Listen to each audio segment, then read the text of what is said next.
Movie की शुरुआत होती है जहां एक फादर अपनी बेटी के साथ नॉर्वे के ट्रोल पहाड़ी पर चढ़ाई कर रहा होता है। चोटी पर पहुंचने के बाद फादर टोबियास अपनी बेटी नोरा को इन पहाड़ियों की पौराणिक कहानी के बारे में बताता है कि आज भी इस जगह पर ट्रोल की प्रजाति रहती है जो हजारों साल पहले इस दुनिया पर राज करना चाहते थे, लेकिन जब भी वह धूप में होते थे तो वह पत्थर में बदल जाते थे। और यह सुनकर उसकी बेटी सरप्राइज होती है। अब 20 साल के बाद का सीन देखते हैं। नोरा अब बड़ी हो चुकी है और अब उसे जादू जैसी बकवास चीजों पर विश्वास नहीं है, बल्कि वह उनके पीछे की साइंस को समझती है। और अब वह एक जीवाश्म विज्ञानी के रूप में काम कर रही है और एक पुराने साइट में 6 महीने काम करने के बाद उसे एक रहस्यमय जीवाश्म मिलता है। जीवाश्म मिलने पर उसकी सारी टीम काफी खुश होती है। वहीं डोनर माउंटेन के पास एक कंस्ट्रक्शन हो रहा होता है ताकि पहाड़ी के अंदर से मेट्रो का रास्ता निकाला जा सके, जहां सारे वर्कर ड्रिल कर रहे होते हैं। लेकिन वहीं के कुछ लोकल लोग इस कंस्ट्रक्शन से नाराज होते हैं और उस कंस्ट्रक्शन के खिलाफ प्रदर्शन कर रहे होते हैं कि तुम लोग पर्यावरण को नुकसान पहुंचा रहे हो।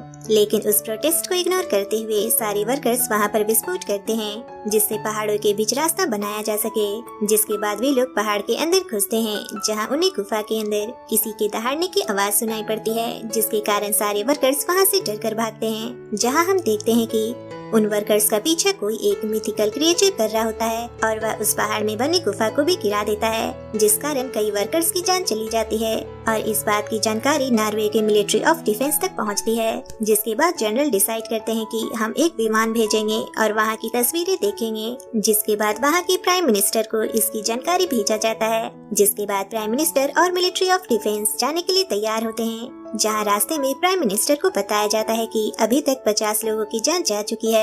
दूसरी ओर नोरा अभी तक अपने दोस्तों के साथ पार्टी कर रही होती है और तभी अचानक एक हेलीकॉप्टर आकर वहां लैंड करता है और मिलिट्री के ऑफिसर आकर नोरा को अपने साथ ले जाते हैं कि उन्हें प्राइम मिनिस्टर के द्वारा बुलाया गया है। मिलिट्री बेस पहुंचने के बाद नोरा की मुलाकात प्रेसिडेंट के असिस्टेंट से होती है और वह उसे एस्कॉर्ट करते हुए मिलिट्री बेस के मीटिंग एरिया तक ले जाता है, जहां गवर्नमेंट के काफी हायर ऑफिसर भी बैठे होते हैं। जहां ऑफिसर्स का सोचना था कि शायद यह किसी प्राकृतिक गैस की धमाके की वजह से हुआ है, लेकिन नोरा फुटेज देखने के बाद कहती है शायद यह कोई हिस्टोरिकल क्रीचर है जो पहाड़ों से निकला है। तभी असिस्टेंट एंड्रियास कहता है कि यह कोई सुपरनैचुरल एंटिटी है। हालांकि गवर्नमेंट ऑफिसर्स उसके जवाब पर हंसते हैं और उसका मजाक उड़ाते हैं। तभी उसी वक्त गवर्नमेंट ऑफिसर में से एक ऑफिसर लेडी एक वीडियो फुटेज रिवील करती है, जहाँ उन्हें 150 फीट ऊंची एक आकृति दिखती है जो उस केप से निकल रहा होता है। जिसके बाद सभी ऑफिसर्स को विश्वास हो जाता है कि यह किसी तरह का मॉन्स्टर है। जिसके बाद हमें लेजिस्का नाम की एक जगह को दिखाया जाता है, जहां एक परिवार अपने सुबह का नाश्ता कर रहा होता है। तभी उन्हें दूर से किसी की दहाड़ने की आवाज सुनाई पड़ती है।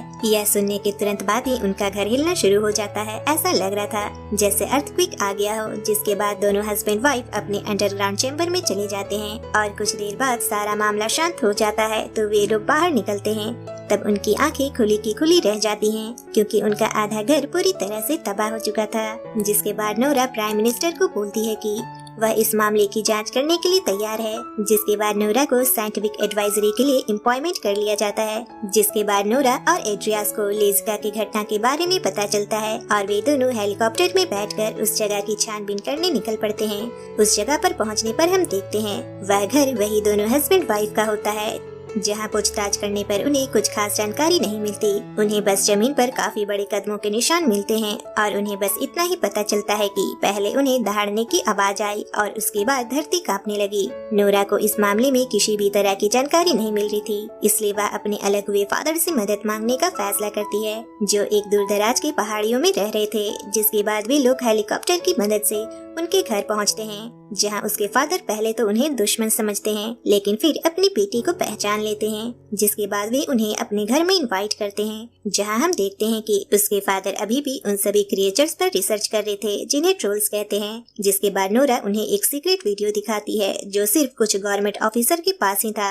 और नोरा अपने फादर से माफी मांगती है उन पर ना विश्वास करने के लिए। जिसके बाद वह अपने फादर से साइंटिफिक एक्सप्लेनेशन मांगती है, न कि कोई पौराणिक कहानी। जहाँ टोबियस बताता है कि नॉर्वे में क्रिश्चियनों के आने के कारण ट्रोल्स विलुप्त हो गए और बोलता है कि वह सच्चाई ढूंढने में बस इतना सा ही करीब है। जिसके बाद वह लोग हेलीकॉप्टर में बैठकर नॉर्वे की पहाड़ियों की ओर निकल जाते हैं, जहां नोरा का फादर एक पहाड़ी पर उतरता है और वहां की जांच करने लगता है। और उसी वक्त नोरा को एक अजीब सी गंध आती है जो उसे बिल्कुल उसी साइड पर आ रही थी जहाँ पहला हमला हुआ था। और अब नोरा चारों ओर अच्छे से तलाश करने लगती है। तभी नोरा देखती है कि उसके फादर के पीछे एक पहाड़ की आंखें खुल रही है, जहाँ हमें पता चलता है कि वह एक पहाड़ नहीं बल्कि एक ट्रोल है जो अपने आप को छुपाए हुए था। यह देखने के बाद मिलिट्री के ऑफिसर डर जाते हैं और सभी को हेलीकॉप्टर में बैठने को कहते हैं और जल्दी से वहां से भागते हैं। और हेलीकॉप्टर की मदद से उस लोकेशन की लाइव फुटेज मिलिट्री कैंप को दिखाई जाती है। और अब सभी लोगों को भरोसा हो गया था कि ट्रोल सच में होते हैं।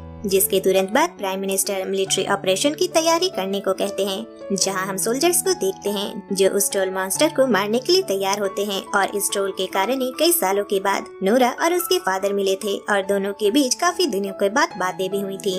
और अब वह बड़ा मॉन्स्टर ट्रोल भी वहां पहुंच चुका होता है। जिसके बाद मिलिट्री उस पर काफी जबरदस्त अटैक कर देती है, जहाँ वे मिसाइल लॉन्च कर और टैंक से हमला करते हैं। पर इन हमलों से उस ट्रोल को कुछ भी नहीं होता। जिसके बाद नोरा के फादर उस ट्रोल को शांत करने की कोशिश करते हैं और उसे ना नुकसान पहुंचाने का इशारा करते हैं और ट्रोल भी उनका साथ देने लगता है। लेकिन तभी सोल्जर्स फिर से ट्रोल पर हमला कर देते हैं, जिससे ट्रोल को काफी गुस्सा आ जाता है और टैंक पर हमला कर सभी को मार देता है। जिस कारण नोरा के फादर को भी चोट लगती है और वह उस चोट को बर्दाश्त नहीं कर पाते और उनकी मौत हो जाती है। नोरा अपने फादर की मौत के कारण काफी टूट चुकी होती है, जहां वह अपने फादर के लिखे जर्नल को पढ़ती है और यह पता लगाने की कोशिश करती है कि उस ट्रोल को कैसे रोका जाए। कई घंटे जर्नल पढ़ने के बाद नोरा को पता चलता है कि ट्रोल पहले चर्च से नफरत करते थे और उन पर पत्थर फेंका करते थे, क्योंकि उन्हें उनकी घंटियों की आवाज से नफरत थी। जिसके बाद वह इसकी जानकारी अपने ऑफिसर को देती है। ट्रोल को शायद चर्च और घंटियों की आवाज बिल्कुल भी पसंद नहीं है, जहां मिलिट्री ऑफिसर कहते हैं कि इस तरह के अंधविश्वासी चीजों पर हमें विश्वास नहीं करना चाहिए। लेकिन आखिर में वे लोग उसकी बात मान जाते हैं, क्योंकि उनके पास भी कोई प्लान नहीं होता। जिसके बाद हम अगले दिन 4 हेलीकॉप्टर को बड़े बड़े बेल्स के साथ देखते हैं, जो ट्रोल्स को रोकने के लिए थे। जहां हम देखते हैं ट्रोल्स पर घंटियों का असर होने लगा है, लेकिन काफी घंटों तक उन घंटियों को सुनने के बाद ट्रोल को भी उसकी आदत हो जाती है और वह हेलीकॉप्टरों में से कुछ को तबाह कर देता है। लेकिन तभी एक हेलीकॉप्टर एक बच्चे पे गिरने वाला होता है, लेकिन ट्रोल उस हेलीकॉप्टर को अपने हाथों से पकड़ लेता है और उस बच्चे की जान बचा लेता है। ऐसा लगता है ट्रोल के अंदर भी इमोशंस होते हैं, लेकिन वह ट्रोल रुकने का नाम ही नहीं ले रहा होता और वह सीधा ओस्लो शहर की ओर बढ़ रहा होता है। और अब गवर्नमेंट ऑफिसर उस शहर को खाली करवाने में जुट जाती है और उनका प्लान होता है परमाणु हमला करने का। इस बात से नोरा बिल्कुल भी सहमत नहीं होती और न ही प्रेसिडेंट का असिस्टेंट भी, इसलिए वह असिस्टेंट वहीं पर रिजाइन कर नोरा के साथ चला जाता है। रास्ते में जाते वक्त नोरा अपने फादर के जर्नल को पढ़ रही होती है, जहां उसे कई बार सेंडिंग वर्ड का जिक्र मिलता है और एंड्रियास इसके बारे में बताता है कि सेंडिंग कुछ नहीं बल्कि इस राज का प्रिंस है। जिसके बाद वे लोग डायरेक्ट प्रिंस के महल पहुंचते हैं, जहां प्रिंस भी उनका इंतजार कर रहा होता है और वह उन्हें इन ट्रोल्स की सच्चाई बताता है कि जो यह पैलेस है वह उन ट्रोल्स का घर है। वह ट्रोल्स अपने घर वापसी कर रहा है, जहां हमें पता चलता है कि राजा महाराजा शुरू से ही इन ट्रोल्स को खत्म करते आए हैं और यह वही ट्रोल्स है जो उन सभी ट्रोल्स का राजा था और प्रिंस ने उसके पूरे परिवार को खत्म कर उसे गुफा में मरने छोड़ दिया था। जहां प्रिंस बताता है कि ट्रोल्स के लिए सबसे ज्यादा मायने उसका परिवार रहता है। हालांकि अब ट्रोल्स का परिवार खत्म हो चुका है, लेकिन यह जानकारी उस बड़े ट्रोल को नहीं है। जहां प्रिंस बताता है कि उनका यह सीक्रेट छुपाने के लिए तुम्हारे फादर को भी बहुत बार मैनिपुलेट किया गया था, इसलिए तुम्हारे फादर को कई बार हमने पागल खाना भी भिजवा दिया ताकि इसके बारे में किसी को भी पता ना चले। लेकिन अब वह इस राज को राज नहीं रख सकता। लेकिन नोरा उन ट्रोल्स के कंकाल को देखती है और जब नोरा उस पर यूवी लाइट मारती है तो वह कंकाल पत्थर के बनने लगते हैं और नोरा को उस ट्रोल को रोकने का रास्ता मिल जाता है और वह अपने ऑफिसर्स को बताती है कि वह ट्रोल यूवी लाइट बर्दाश्त नहीं कर सकता। जिसके बाद नोरा उस ट्रोल के परिवार की एक खोपड़ी लेकर अपनी गाड़ी पर रख लेती है ताकि वह उसकी मदद से उस ट्रोल को अपने पीछे भगा सके। लेकिन वह ट्रोल उस खोपड़ी को अपने हाथ में ले लेता है और उसे पता चलता है कि अब उसका उसका परिवार इस दुनिया में नहीं रहा, जिसके बाद वह काफी खतरनाक हो जाता है और तबाही मचाने लगता है। जिसके बाद सारे मिलिट्री ऑफिसर किसी तरह से उस ट्रोल को चारों ओर से घेर लेते हैं और उस पर यूवी लाइट की किरणें छोड़ते हैं, जिससे वह तड़पने लगता है और फूट फूट कर रोने लगता है। और नोरा को काफी उसके लिए बुरा लगता है। एक तो पहले ही उन्होंने उसके पूरे परिवार को खत्म कर दिया, उसे भी जीने का हक है, इसलिए वह यूवी लाइट बंद कर देती है और उसे उन्हीं पहाड़ियों में वापस लौट जाने के लिए कहती है। लेकिन वह ट्रोल तो जाने से रहा, लेकिन देखते ही देखते सुबह हो जाती है और धूप की पहली किरण पड़ते ही वह ट्रोल पत्थर में बदलने लगता है और उसकी डेथ हो जाती है और सभी मिलिट्री ऑफिसर्स अपनी जीत की खुशी मनाते हैं।